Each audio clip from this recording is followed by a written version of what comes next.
আসসালামু আলাইকুম। আমরা মোহাম্মদ তারাজ ফারহিনের বাবা মা। আজকে তারাজ নাজেরা শেষ করে সবকের মাধ্যমে হিফজ শুরু করবে। তারাজ যখন ওর এই সুপ্ত বাসনা আমার সাথে শেয়ার করেছে, ও একদিন আবার ইমাম হতে চায়, সো তখন থেকে আমার মনে হলো যে ওকে তাহলে জেনারেল থেকে হিফজের দিকে ট্রান্সফার করাই উত্তম হবে।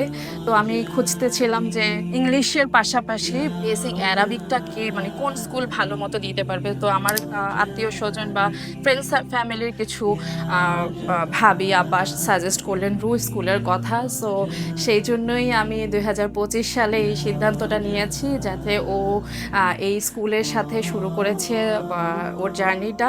আলহামদুলিল্লাহ এখন পর্যন্ত ভালো ফিডব্যাক পাচ্ছি, স্কুলের সহযোগিতা পাচ্ছি। আশা করি আগামীতেও ভবিষ্যতেও স্কুল এভাবে আমাদেরকে সহযোগিতা করে যাবে। তারা হিফজ করাতে চাচ্ছেন। রু স্কুলটা আমি বলবো ভালো, ওরা বেশ ভালো চেষ্টা করছে।